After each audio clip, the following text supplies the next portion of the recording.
Hello, everybody. I'm Ioannis, and that is Deborah, the beautiful one over there. Say hello, Deborah. Hi. And we're immensely happy, thankful, and grateful to have Peter Mount Shasta joining us today. Say hello, Pete. I'm so happy to be with you. Thank you very much. And we just want to ask Peter some important questions, or at least one important question, because we've got so much from reading his work and for me speaking his work and putting his work up. And it's really, as I was saying to him earlier, his book, I Am the Open Door, really started me on my new path in my spiritual journey, and it's brought me so much joy and gratitude and thanks, and really helped my relationship with Deborah and my relationship with myself. And I'm so grateful for that. But we want to ask you, Peter, how would one, because I mean, I live in a Greek village, so I just walk around the hills by myself with my dog, and it's very easy for me to meditate on life, and on my I am. But how would you recommend that someone could live their I am presence? And for those of you that don't understand the I am presence, you need to really look at some of Peter's books maybe before going on with the interview. But the I am is your connection with your God presence, or maybe you could expand on it for everyone, please, Peter, before you answer the question is, how would you go about living your I am presence in these modern times, which I think everyone has to admit are pretty turbulent at the moment?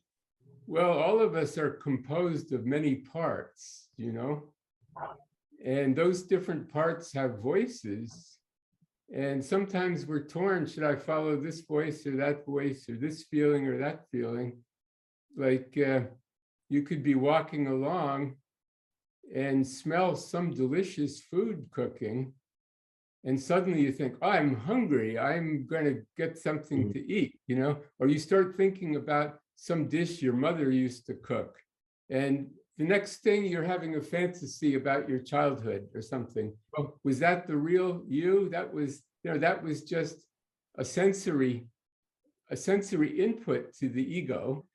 Or, somebody who's, addicted to cigarettes could suddenly, they smell smoke and suddenly have a craving. And then where's the nearest smoke shop? I've got to get some cigarettes.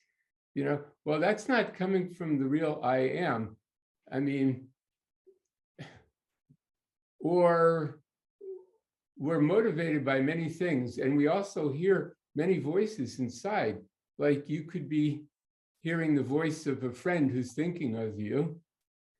Someone could be hearing the voice of their boss or their spouse or their children, and they think it's their own voice, So we're all pulled in different directions, this way, that way, which voice to listen to, which is the authentic self. So the more a person meditates, they discover the center of their own being, the true self, which I'm going to call the I am. Then you observe the other voices around you, just like there were strangers standing around you saying, Ioannis, do this, Ioannis, do that. And you go, no, I am going to get my guidance from the center of my being. Some people call that the gut reaction. Well, I don't like the gut is the solar plexus. I think more of the heart reaction. Because each of us, the highest self that we are is a ball of light. Now that's the picture behind me. It's called the I am presence. In theosophy, they might call it the monad. In India, it would be the Atman, which is before we come into the flesh body, we are this ball of light. But there are other bodies also, like when the physical body goes to sleep at night, we can still go out, like probably you and Deborah meet someplace, and have fun or do things or whatever, have a chat. Where is that? The physical bodies are separated by thousands of miles, so then there's even a higher body you might call the soul or the Christ self and so on. And in these different levels, we're communicating all the time. So the more one learns to still the emotions and still the mind, the clearer it is to tune into the authentic self, you know? So an example is today, I hadn't had my breakfast, and I thought I'll drive into town, have my breakfast at this place where I usually go. But I went to make the turn, and I just felt in my heart, turn right. You know, it's like the car had a mind of its own. The steering wheel wanted to go to the right. And I said, but my cafe is to the left. And he said, nope, it wasn't a voice. It was just a feeling. So I went to this other cafe. I walked in, and there were two people in there saying, oh, you're just the one we've been looking for. We didn't know how to get hold of you. We wanted to talk with you. Yeah. So I call that following the guidance. You know, then they didn't really have anything there I wanted to eat. So I talked with them for half an hour. Then I got in my car. Then I could go to my cafe, you know? So now, I just want to ask quickly, sorry. Yeah. And what do you say, does that just come through time or building that relationship? How do you know when you've actually achieved that connection? Is it just time and time spent? Time, and it varies for different people. The more you meditate on that light in your heart, you know, that don't expect to see like a flashlight or a great bright light, you know what I mean? It's more of a feeling. You might more likely call it love. Meditate on the love that you feel. Like if I say, who are you? You don't point who me or who me. You point here because you feel the self is anchored there. And that light from that ball of light above you, from the I am presence, comes down through the top of the head, and it's anchored in the center of your chest. Not in the physical heart, it's actually under the sternum. You can tap there and feel it. So if you keep meditating on that, that link gets stronger, you know, and you'll feel it more and more. You know, like you had the guidance to call me. You saw one of my videos, and then you felt Saint Germain saying, call Peter, you have some work to do together. But I'm sure you tested it. You thought, oh, he doesn't want to hear from me. But every day it got stronger, you know, and finally I get an email from you and so on. No? Yeah, at first I said no. I heard it. Saint Germain first told me to go and give a donation on your website. And so I did, and I sent you a thank you. And then after about a week or two, Saint Germain said, now email him because you'd responded with thanks. And I was like, no, what am I supposed to do? He said, just email him. And Saint Germain said, listen. Yeah. Be silent and listen. And it was only at the end of the conversation that I said, do you need help with this? And you said, actually, I do. Yeah. But I'd listened. Yeah. And thank you for listening. It's been a great blessing, you know. So some people use the I am as an expression of the human will. You know, like, I am hungry and I am going to get breakfast at my favorite cafe now and disregard everything else. Well, that's a misunderstanding. The real I am is the higher I am. You know, Jesus said when he was in the Garden of Gethsemane, he saw the crucifixion looming on the horizon, and he goes, I don't want that. But then he finally realized there was some higher plan. He said, thy will, not my will, be done. And I think everyone on the spiritual path goes through a similar choice like that. I went through that myself. I saw that by using my will combined with the phrase I am, I could create what I wanted. But then I thought, now I've got all this stuff. What do I do with it? It's not really in my best interest. You know what I mean? Yeah. Yeah. Yeah, I saw that I could have a Ferrari. I actually told someone as an experiment, tomorrow I am going to drive a Ferrari. And sure enough, I was down in Los Angeles. There was a Ferrari by the road. It had a sign, would you like to drive a Ferrari today? You could rent it, you know, you could rent it for an hour, drive around Los Angeles, impress your movie star friends, you know? And I said, look, I told you yesterday, I want to drive a Ferrari tomorrow, and there it is. But you see, I recognized that was not really what my God presence wanted, but it just showed me, you think it, you will it, you say, I am bringing this into manifestation, and it happens, you know. But the highest thing is, you see, it really was, there's no need for me to drive a Ferrari or to have one, anything like that. But I say, you know, I am driving the perfect car. I am bringing to me the perfect car. And I have an old beat up truck that's, you know, 15 years old, 250,000 miles. It's the perfect car for me in Mount Shasta. I don't care if it gets banged up or rocks hit it or whatever. Yeah. It gets me around, you know. I don't need a Ferrari in Mount Shasta. It would be a nuisance, you know. Yeah. So it's that surrender, thy will be done. So every morning I wake up and I say, you know, I am the great divine director of this day, or I am God's divine plan in action this day. You know, and then like many days, like today, where I think I'm going here, I'm going there, but like I think I'm going to the post office. That's part of my routine. But I hear, no, turn left here, park there. I get out of my car. There's someone that says, oh, I've been looking for you. And I realize, well, that's why I felt that. And it's a great relief not to feel that you personally have to make every decision what to do every second of your day. You know what I mean? Yeah. Yeah. So can I just clarify? What I'm hearing is, number one, just because you can do something doesn't always mean you should. Right. Yeah. So and it's the meditation and the focusing on the light on a regular basis, whether it's daily or hourly or whatever, however you do it, helps you to hear your guidance more accurately, so that you can. Because when I first started, Deborah used to say to me all the time, "Well, go inside and ask upstairs." And I'd go, well, I don't know if they're answering or I'm answering the answer that I want to hear, because I keep hearing yes. She's going, well, at some point you're going to have to trust. You're going to have to trust that you're actually hearing the right answer. And now I do. And it's just taken a daily connection, a daily amount of effort. And now I ask questions, and I heard the other day, not yet.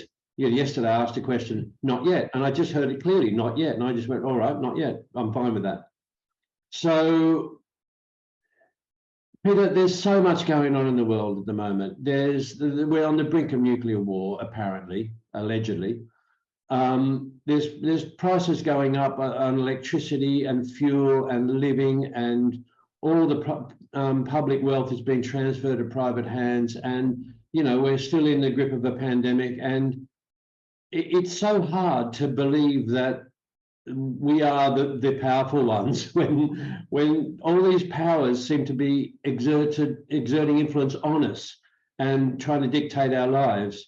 How would you recommend people use their knowledge or their connection with their I am to hold a peace through all this turbulence? That's an excellent question. If we get our input from the news media and from the newspapers and the internet, you'd be very depressed, you know, within a short time.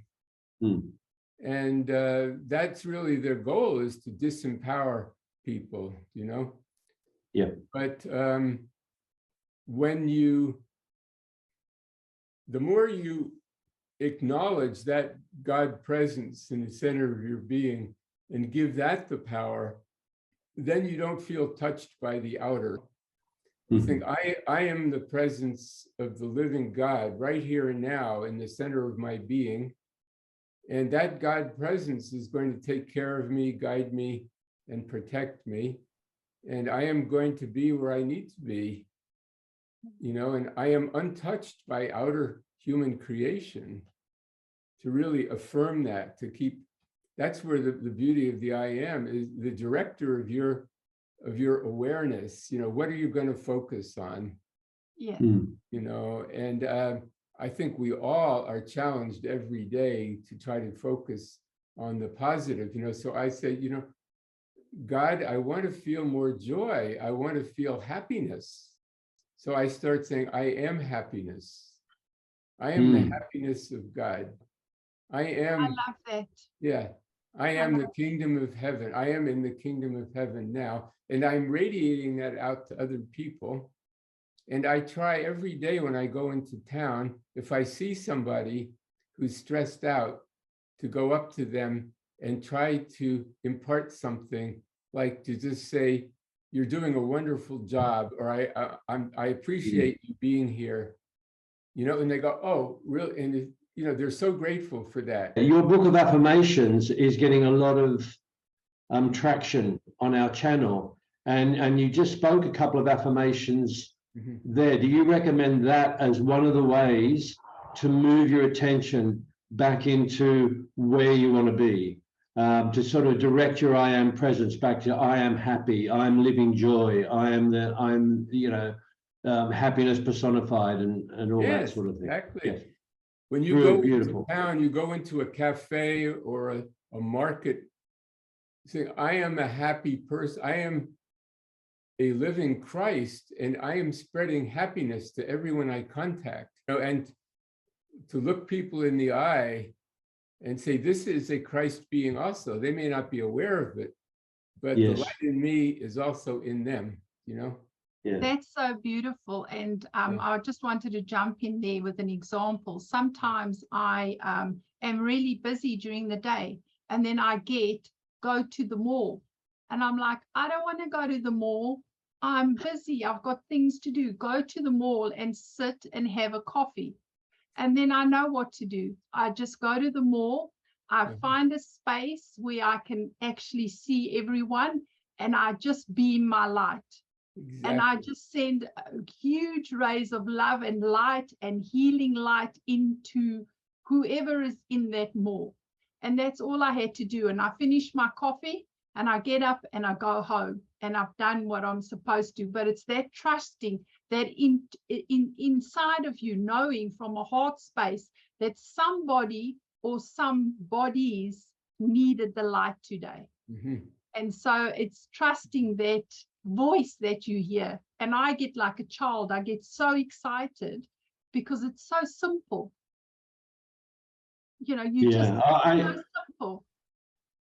I want to just pick up what Peter was saying and just clarify. So Peter was saying to trust your that you are protected, that you are empowered by your I am presence, and what that meant to me when I heard it is you need to have to overcome the turmoil of the external forces trying to disempower us.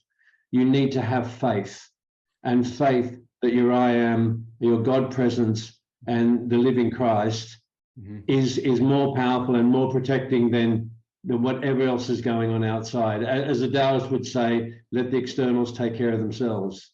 Exactly. Did I pick that up right? Exactly. Well, I'd like to share something, Ioannis, that Pearl used to tell me quite a bit. You know, when I first came to Shasta, I was involved with a lot of different business things, and I'm not a businessman. So I had to deal with the tax accountant and with the electrician and with the plumber and with the tenant that hadn't paid their rent. And all these things got me up here in my head, stressed out, you know? And I would go to visit Pearl. She'd say, "Peter, you're upstairs in the office." She said, shut the filing cabinet, lock the door, come downstairs into the cathedral. Now, you and God are alone in the cathedral. Talk to God, and then be very still and listen to what God has to say to you. But you're going to feel the answer here in the cathedral, not up here.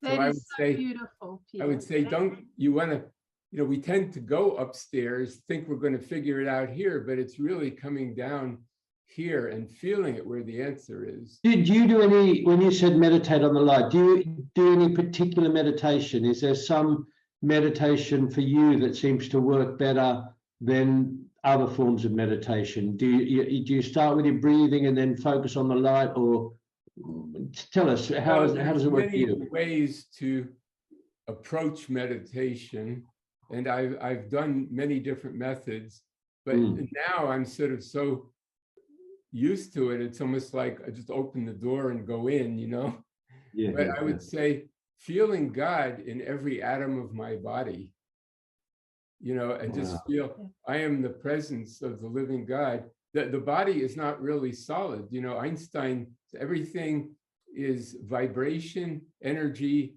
and thought.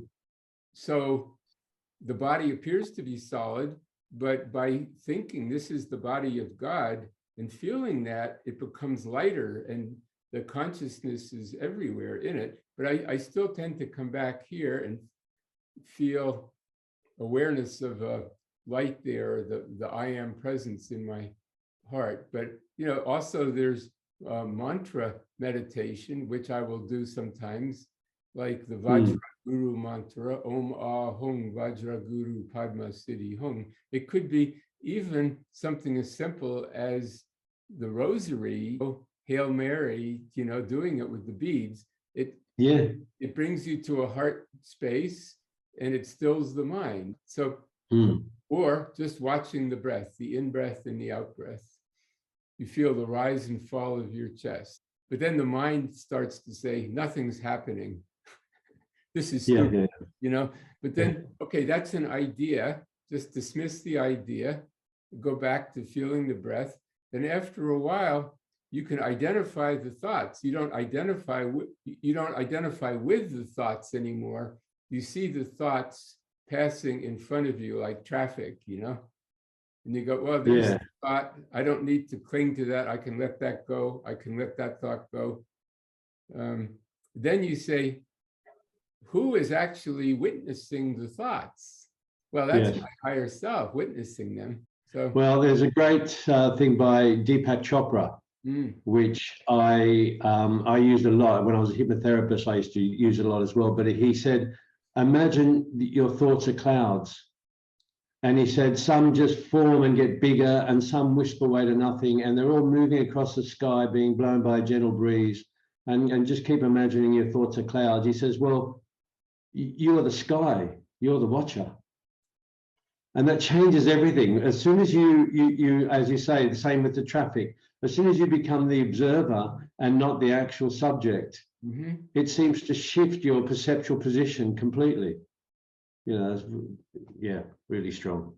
I found that, and it's something that I have in common with Pearl, Peter, and I find it quite amusing because when you said it, when I read it, or I think I heard you say it in a talk, I knit and crochet.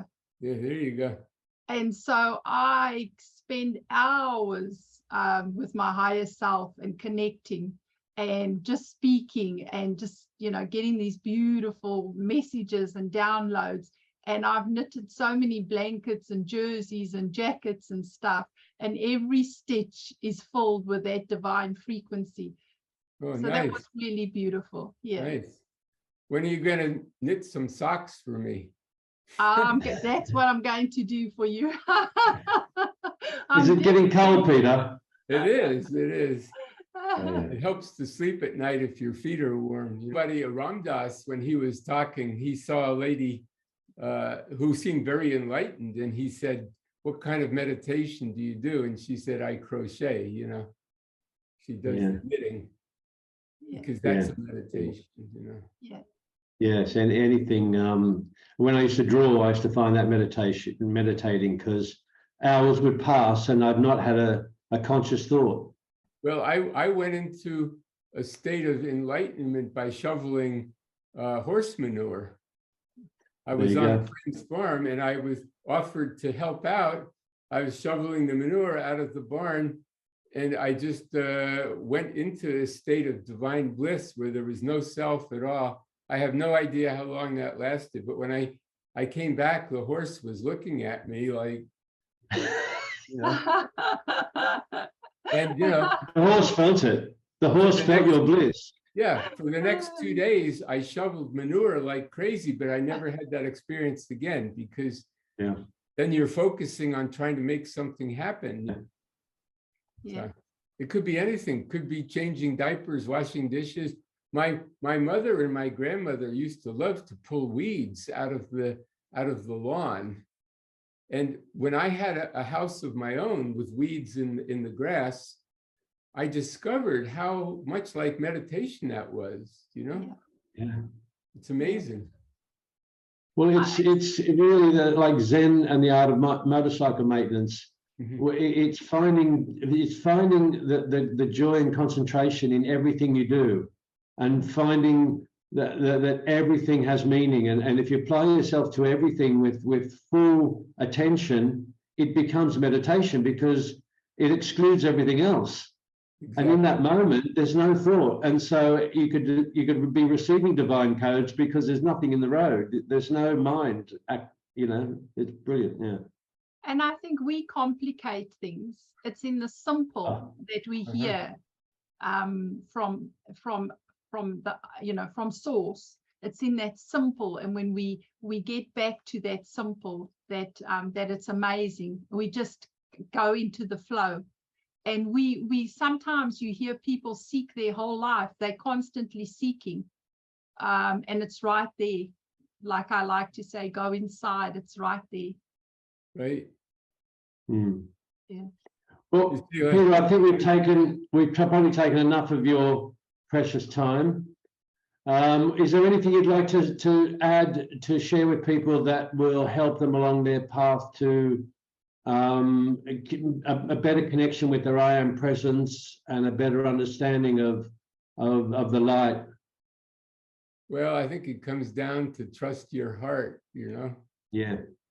And ask, well, I would like to say one thing. God has very good hearing. And it doesn't matter what name you call God by. It could be Krishna, it could be Allah, it could be Christ, whatever name. God knows you're trying to reach God, you know, and will respond to you by whatever name.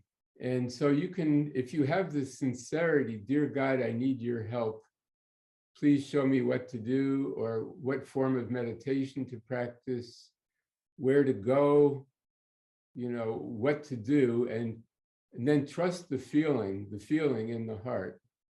Yeah. And that's something very, very simple everybody can do. Yeah. Oh, brilliant. Well, look, thank you so much for your time. We're so grateful. Yeah. And we hope we can have some time with you again, because I know all the listeners, viewers are going to appreciate everything you share with them, and we'll get a lot from this video, I'm sure. Okay, great. And I just want to say, you know how much I love you, Peter, and I'm so grateful for you in our life. And I'm grateful for both of you also. Thank you for following that inner prompting to call me when you did. And to say I love both of you, and I look forward to working with you in the future. Yeah, brilliant, Peter. Peter, can I ask one thing? Could I come back? Could you come back with me? And can I ask you how you go about writing your books? Because I think people get so much from your books. I know I have. And I'd love to know, and I think people would love to know the process. And I think that would help your books get out to a wider audience, because I don't know if they're divinely guided, or anyway, if you could give us one more session where I could ask you that question, I'd be very grateful.